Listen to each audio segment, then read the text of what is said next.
What's up, peeps? I'm back. Sorry I've not done a video in the past few days. I tried to do Expendables 3 yesterday. It just, shit came up and I watched Unbreakable yesterday and I just couldn't get to it yesterday. So that is why I decided today I'm going to do it. Because I tweeted this out. I'm going to do Expendables 3 on Sunday, but then everything will be back to normal schedule next week. But, Unbreakable. I felt like reviewing this movie because it had been like such a long time since I'd watched it, and to be honest with you, I want to rip apart Glass, at least the ending. So I felt like it was time to get through these movies, and Unbreakable is such a good movie. I forgot how good it was. It is kind of a slow burn. You know, it's not too long, but it isn't like a movie where there's a lot of action. Like there's a scene in the end where David saves a family, but it's not like some action type of movie where yeah, he has powers, but that's not like they didn't do a traditional comic book type of movie, which I actually kind of think it worked in this case. Samuel L. Jackson as Elijah Price, or who ends up becoming Mr. Glass. I thought he was great. It was just a very well-made story. This was when M. Night actually tried and didn't just focus on fucking twists and shit. But so basically, the premise: security guard David Dunn, survives a train crash, and basically realizes he has powers, and you have this guy Elijah Price, who you see in the beginning of the movie being born, has an ailment, basically a rare disease where his body essentially is glass, so it just easily breaks. And Mr. Glass wants to basically use him because you find out later that he's manipulated David because he's a big comic book fan, which I do love the like homages to comic books and stuff. And every scene where David's talking about Elijah is talking to David about comics and stuff. I love those scenes in the movie because, you know, as someone who loves comics at one point, you know, and all these characters, it's kind of cool to like, especially seeing like a non-DC Marvel movie do it. And I think the movie's well made. The cinematography is really good. The score is pretty good. I thought solid performances. I can understand people who say this is their favorite M. Night film. Mine, I would probably still say Signs, and it is partial because Mel Gibson's in it. But yeah. So, but then he later on we see David realize he can like sense people's crimes and like what they end up doing, and he ends up stopping a janitor from killing him. He killed the dad, but then he stopped him from killing like a mom and kids. And they even like mention like one of his weaknesses because David had a drowning incident and he can't swim. So I like stuff like that where they do like build it like a kind of like a comic book movie, but they don't go full on. And then we get the reveal in the end of the film that Mr. Glass actually set up the train crash and a lot of attacks he wanted to find. He wanted to find, like, he was so obsessed with finding, like, Unbreakable, like a hero.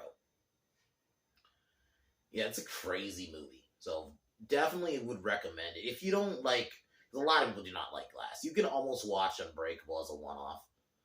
And same with Split, to be honest. Like, I think Split, granted, I think if you, I almost, at this point, look at them as one-off movies, just because Glass, like I said, very well made. I've said it before. I liked Glass definitely way more when I first watched it, but that ending is not good. That ending really fucks up a lot of shit. It's really disappointing, because I think the movie was decent up until that point, and then the ending is so bad. So, but I'll talk about that more when we get there. But yeah, Unbreakable is a really good movie. I would give this one like a 9 out of 10. I would heavily recommend it.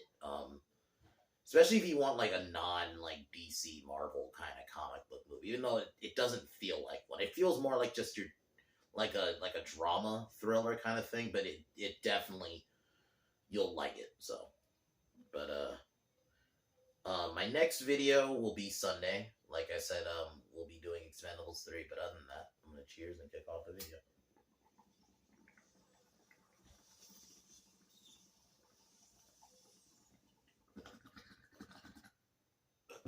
The movie opens up. You see Elijah being born. and it's set, we're back in the 60s. 1961. We're seeing Elijah being born. The doctor has to break it to his mother that, he has, he has this rare ailment, and, and, yeah, I thought that scene was very well done. Kind of an interesting way to introduce that character. And then we time jump, and then we meet David. He's on a train. His marriage isn't really going well. He strokes up a conversation with his girl next to him, and then the train crash happens, and he's the only survivor. And then we kind of see him live his life like his marriage isn't really going well, and he has to cope with like how is he the only survivor. And then we see that Elijah Price, we do get a little bit of his backstory, like kind of quick, where we see him like as a kid, and he's like looking outside, and we see him like, the other kids are like playing and stuff, and he has this ailment, and his mom gives him a comic book, which I thought that was kind of cool, and it was a nice little homage to old school comics. I mean, the way they did the art and stuff. And then a time jump, and then we see now he's a comic artist, but then he hears about this story about the train crash, and he hears about the one survivor, and basically tracks David down because he wants to, convince, tell him about his powers. So I do, like I said, it's a slow burn because we do see just a lot of David just kind of living his life, doing his job as a security guard or going home. It's not like there's not a lot of action really, and I'm fine with that. I think if you can make the story still interesting enough, that's fine for me. Like, not every movie has to be a super action movie. It could be if it's a well done story. So Mr. Glass meets David for the first time and wants to prod him about, the crash and stuff, but David doesn't like initially want anything to do with it. And then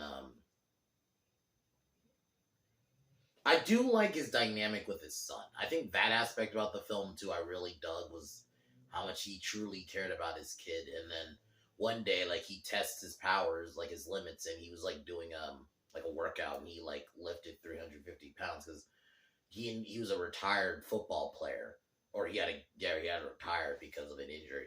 But then we find out later that the car crash, he actually wasn't injured. He actually survived the car crash, and he even ripped the door off the hinges. And he retired because his wife didn't like it.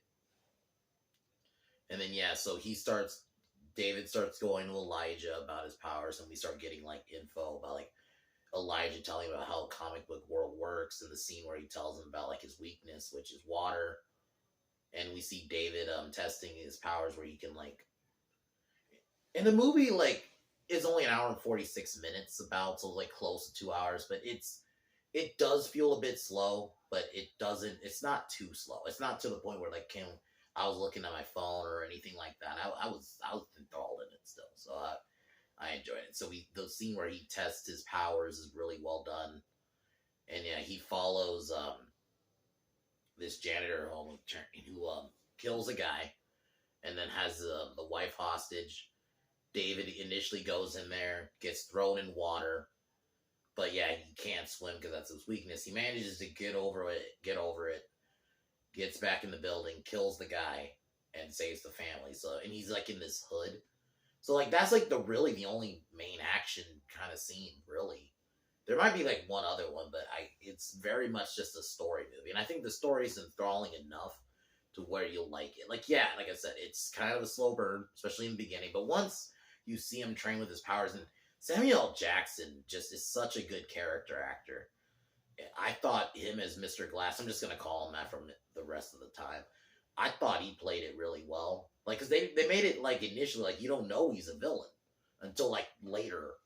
Because after, he gets married, he gets back with his wife, everything goes back to normal, and then he goes to Mr. Glass. He takes Mr. Glass's hand, and this is where we get the reveal that Mr. Glass actually had killed several thousand people, caused a lot of these accidents, including the one that the train accident, and pretty much the film ends after that. But they do like in captions, it's essentially say that David turned Mr. Glass into like a mental institution, which I thought was a solid ending. It's a very like I said, this movie is very well made. It's not like I said, it's very much a straightforward movie, but the story is well written for M Night. And this is before like he really was focusing on twists, and that's unfortunately that might be a video in itself. Like what kind of became M Night's downfall is he started focusing too much on the twist, and that's gonna definitely hurt Glass when we get to it. But you know, date I thought Bruce Willis played it really good in this one. He's like I think Bruce Willis is another actor who he's underrated. He knows how to play different characters. There are times where you could say, okay, he's just being Bruce Willis, but I feel like in this he wasn't. He played an actual character. I love the dynamic with his family. I thought his wife and the kid actor did a good job. I liked his dynamic with his son. It's always good to see a good father figure in a movie. I've always said, I always love that. Samuel L. Jackson is probably the MVP in terms of like performance. The way he played Mr. Glass was so good, and I love how you don't know he's a villain. You don't know it like from the jump. Like you just you think he's just trying to help David, and then you find out later it's done so well. But yeah, it's very very well made movie. I thought the score was pretty good, a little underrated. But yeah, definitely one of M. Night's best. My favorite's still The Sign, but I definitely would put this up there with one of his best movies. But yeah, and then we get Split, which came out in 2016 or 7. I think it's 16 actually. But Split was decent. I really liked Split. I thought that was a sign like, okay, M. Night's kind of starting to do better shit, and not do this cringe. But yeah, I will be doing that one next. That one will actually be next Thursday. Um, but yeah, Split was good, and then Glass, like I said, really decent up until that fucking ending. It's so sad because James McAvoy kills it. I think his performance is even better in Glass than in Split, because in Glass he does like multiple voice. The way he changes the characters like simultaneously is like uncanny, and then unfortunately it gets overshadowed by that dog shit ending. So, but overall, the trilogy itself, I almost don't look at it as a trilogy. I look at it like individual movies. Because Split, besides like the David Dunn appearance you get in the end, Split can almost be its own movie. Same with Unbreakable, to be honest. Like, if you're one of those who didn't even like Split, you can probably just watch Unbreakable as its own movie. And I think it's very well made. I love the nods to comics and stuff. Well acted. So I'm happy I watched it again. It's been so long since I've watched it. Can't wait to do Split. So, but yeah, guys, my next review will be Expendables 3.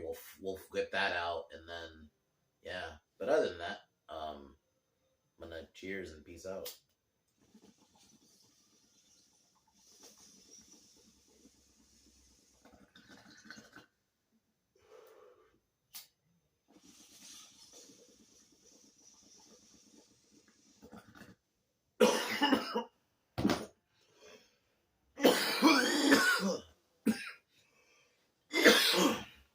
But as usual, fuck the Biden administration. I'll talk to y'all tomorrow. Peace.